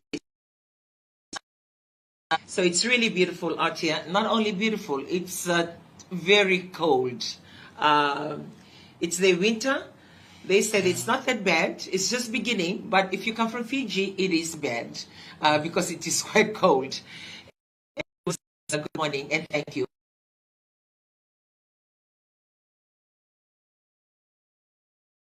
Also, and some others are preparing for the day, especially if your home has got a student that is playing today, either rugby or other games that are out there, volleyball, swimming, or soccer or football. Rugby.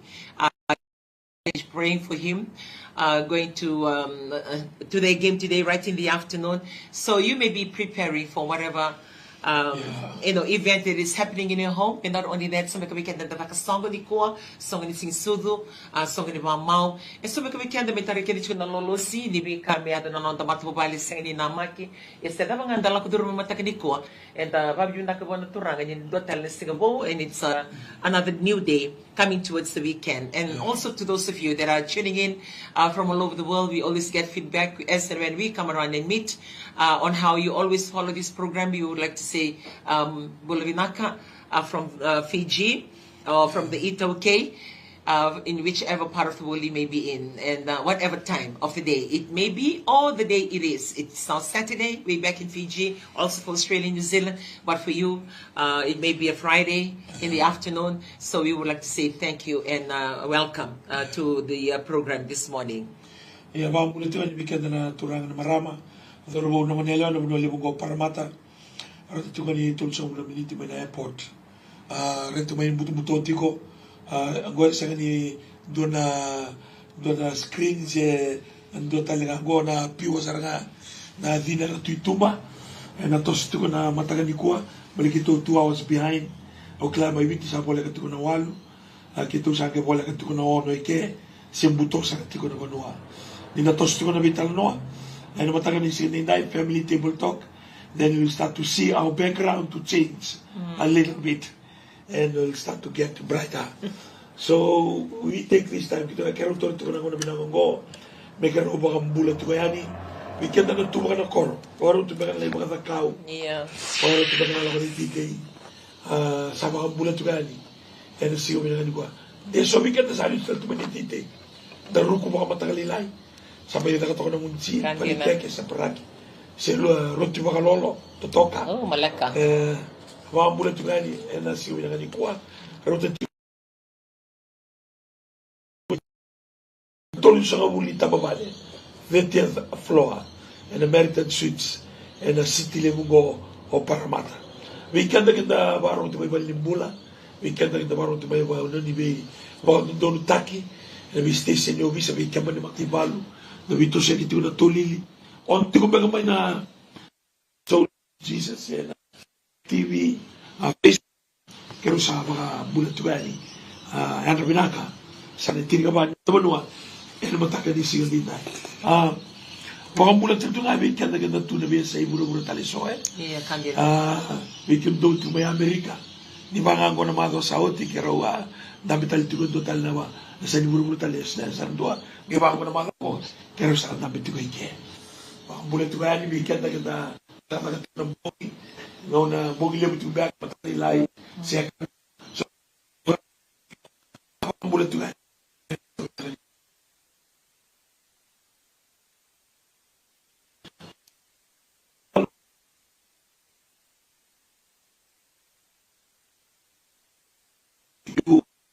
To us this wonderful. Some of us you are going through hard times. You just lost loved one Yeah. in the family. And you are staying together, coming together, preparing for the weekend to make do with whatever that you have to do. Or some of us, we or maybe program.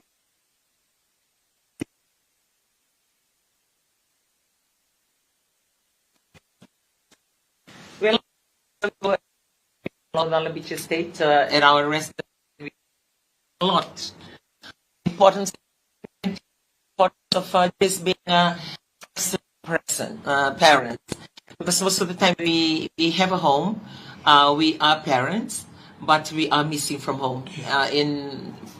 We always say, for valid reasons. Either you are at work or you're serving the community or in your church or any other engagement. They are valid to be performed.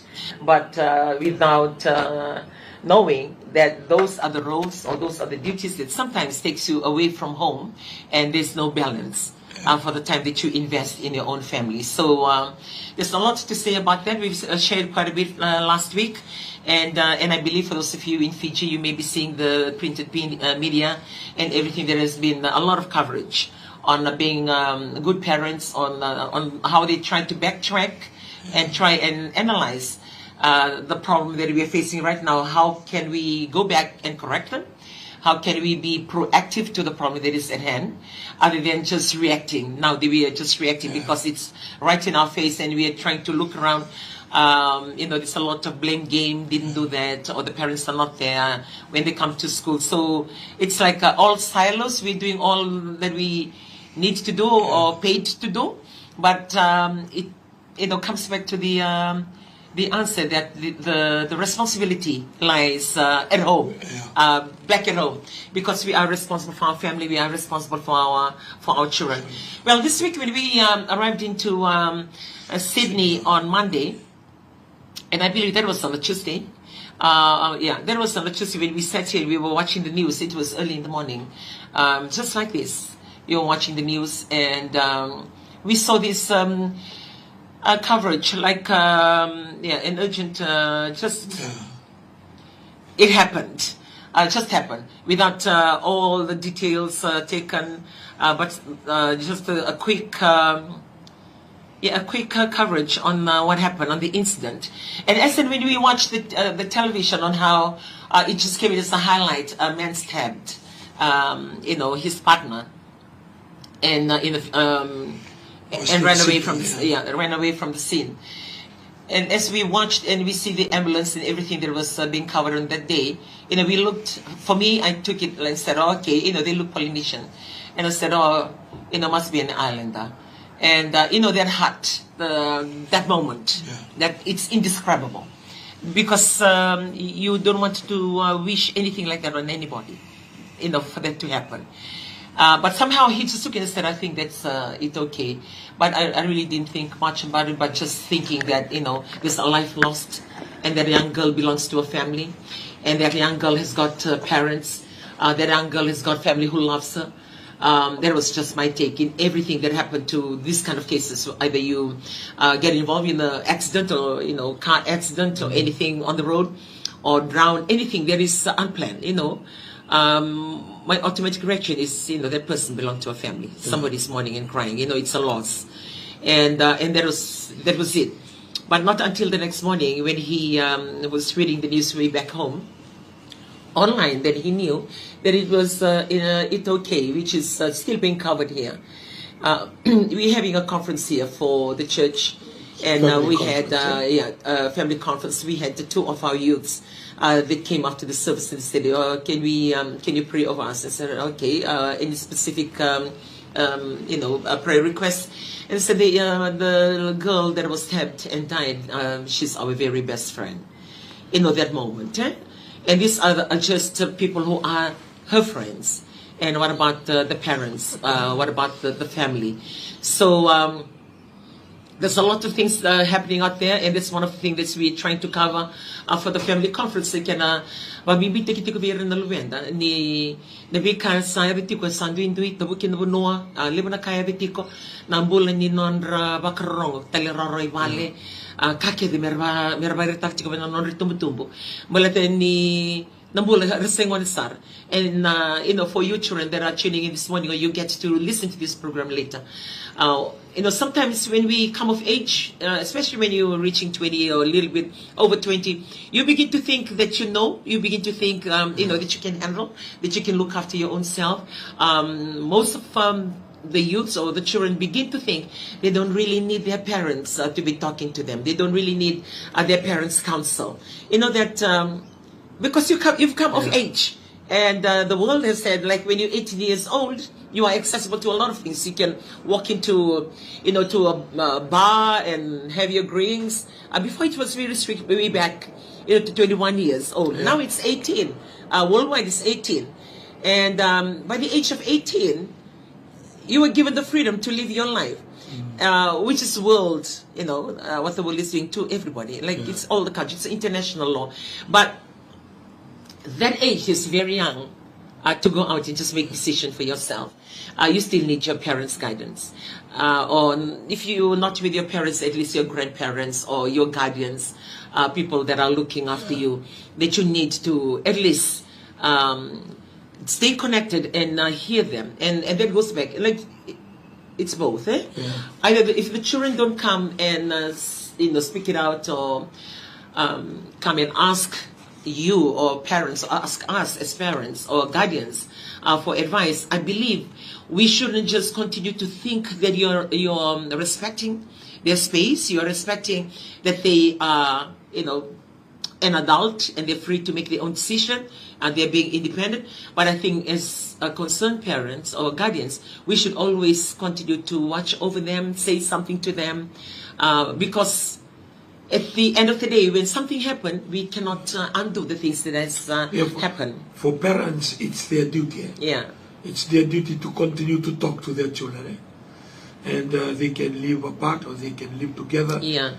Even they are married because of that connection. Because of that connection. And they've been through life. So it's always good for parents not to shy away. Yeah. Continue to speak, continue to guide, continue to inform, and counsel, counsel, guide their children, because the world out there is very rude and very, very challenging.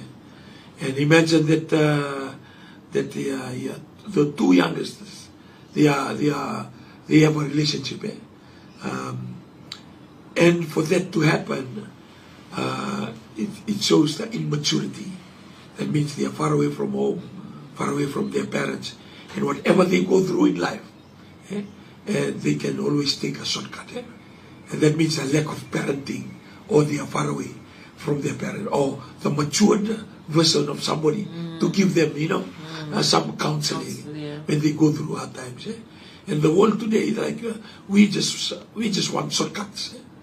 We are operating in an era of fast lane. Everything is fast. We want everything to happen so fast. The food, the clothes, even our learning. Everything is on fast track. And if we are not careful, the parents, to interfere, then we can't slow our children down. And the pace of the world today, man, is so fast. And by the time we realize, we are right into the middle of that lifestyle. There's a lot of issues at stake, like say for like what you're sharing, for the relationship very young, and then when we zero in and we talk about that, but even some of the parents are facing the same issues as well. So sometimes we cannot counsel or advise because we ourselves are going through the same thing, that domestic abuse, things that we're doing at home. And how can we counsel, or how can we do it, because we are, also facing the same situation and the same issues. So it's a lot of a lot of contributing factors that you just don't predetermine what can happen, and that is why, like, as much as possible, we try to downplay God, or not to make a mention of Him too many times for this program, and just to speak on family issues. But it takes us back to Him, because also for you parents, that are out there, and your children are not with you. You know, they are studying overseas, or you may be, community may come in a corner, rabuli start to me suma, sarabuli to me vitilego, you can get to me anyano, that to me in a corner, and if you have a catalan that to me viti, ratu ibonota, you're na luvenda. And kabakabuliaman yung ano the kina na news ya ela ko nanu baka sa virtu na makubungu vale bebe ko wa watch ko me la tal ngai na university se na cornebuli tordake e baka baburi baka nanu baka sa mabiao inda bia waki en isen na ese ni dona kai correni da cabo moya do me baka to tolo na lubemo se na makumbumo and in the rather matagali kabaya ningon I the making when you look at issues like that you're too far away and you cannot do anything to shorten the distance and even if they're facing something, what can you do? You cannot do anything. You'll call around because of the distance in itself. Yeah. And I believe because we continuously say that this is not a church program, it's just a family talk table, but it takes us back to God all the time. Because when you are not with your children, for us, because we're Christians, I believe in God. And in so many ways, because we are not together at all times, like today. One of our grandsons is going into play today on under 18 for the school that he's in. And we are praying for him from here. And we pray together, on the Viber video call.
Leka ni tukutuku, non davano mai viti.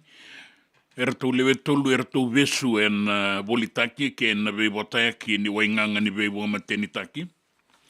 E kana I buke ni commissioner o liva indriu ni rato wakasangangara na visa na sorry crime ka rato edo saraki rara levu ngale kune maiki ne 5 na yolo na marijuana ka tiko e nandua na vale mai kia sa visu talanga mene kene taukei mai bangangai e rau lewe rua e rau embaki 5 katulu nona embaki ndo 2 kadiwa ka sa tikongo ve rato na visa me dovani o tina ve bangangai e kaina kini dua talenga na turanga embaki ba 5 kaono ya besu mai nandi mai solobi e na daga batangango na bolitaki na ve votaki ni wainganga ni ve mateni taki singemi ni marijuana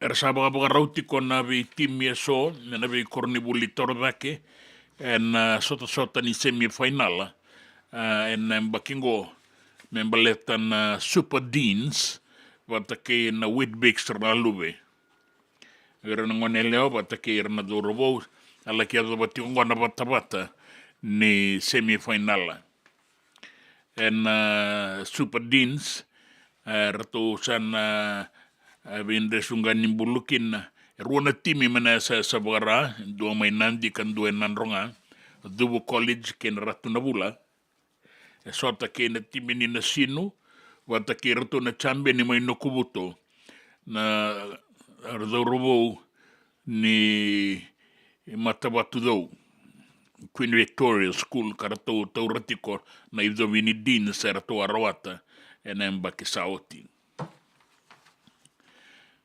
tosotiko na vevosaki ke ne vuna uni vendingi mai mereke kata saratiko na sona ngauna na non rasasanga tiko na ve songo boga politiki ve rauna songo lele rua na Republican e tu tiko kina na presidenti saboga dengu Donald J. Trump wata ke roto na Democrats na ibuke ni presidenti mai mereke na ngaunango o Kamala Harris.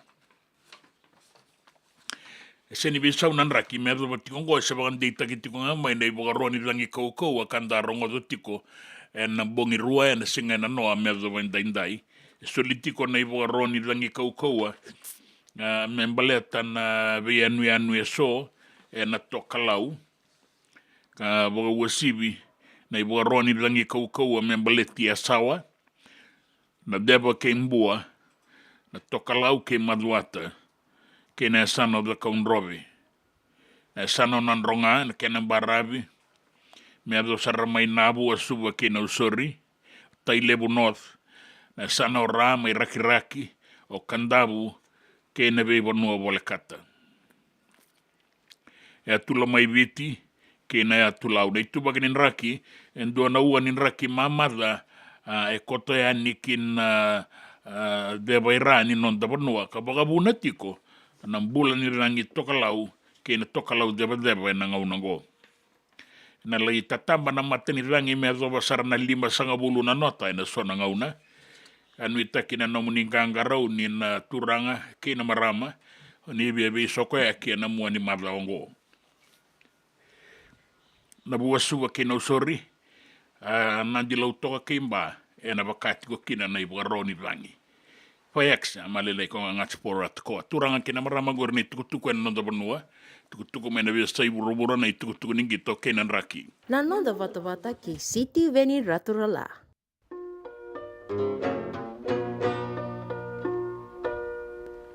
Wainda na korondo mo itiko kina nonda seni ro siramulili en la vemo ngi au diva meurika bolilala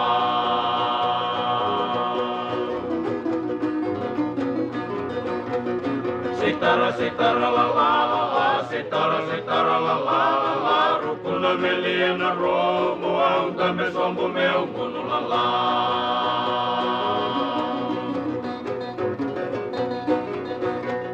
Talivi meu vem mara umanikani la saveya ukena lani utamaulala.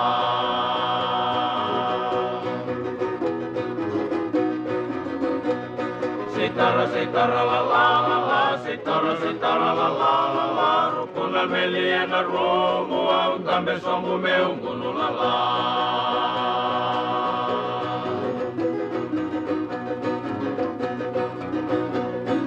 Ngoli ena matile, ulai tini ena uale, ulai sanga ena kurule, ulai soba ena disile ulala.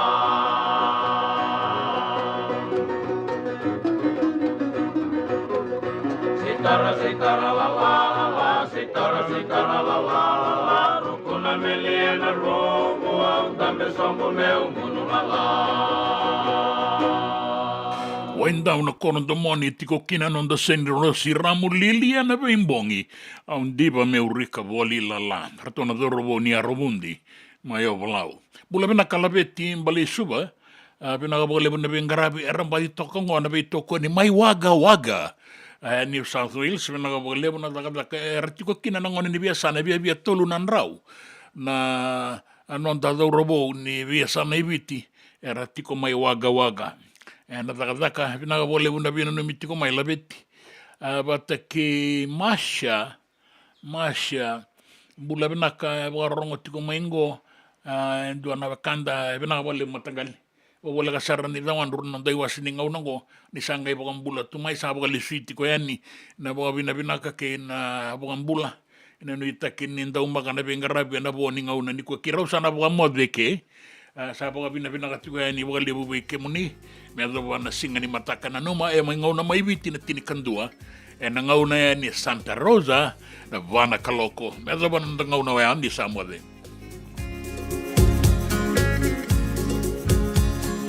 lutu na kabi e na tomba ko suva wanga wanga na dina dui roka na loma ni koro Beta na sala au rui goro goro Wakatangi wasivie memela totoka veao Mai raida na loma ni koro Dawindivi e venga una taudoko Turaki Bani waike naingangi Naya longu enruka besuma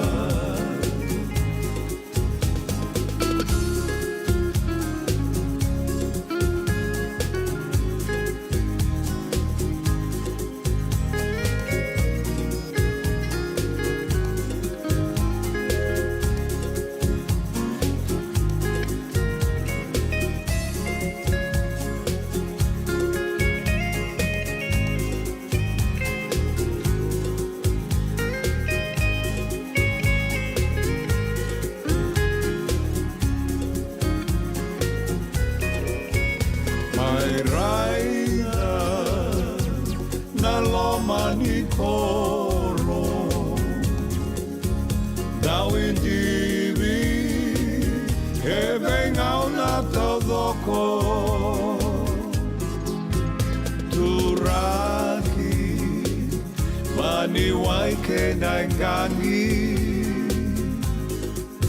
Naya longu enruka besuma Naya longu enruka besuma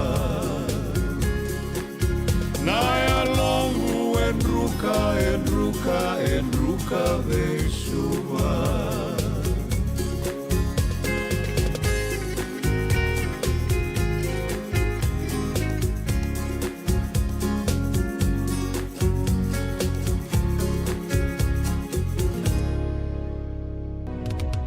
Obiti, no, Nonda Vata Vata ki City Veni Raturala and Radio Bulan Dua Vata, San Francisco. Me Kochi Kenda Vatabai.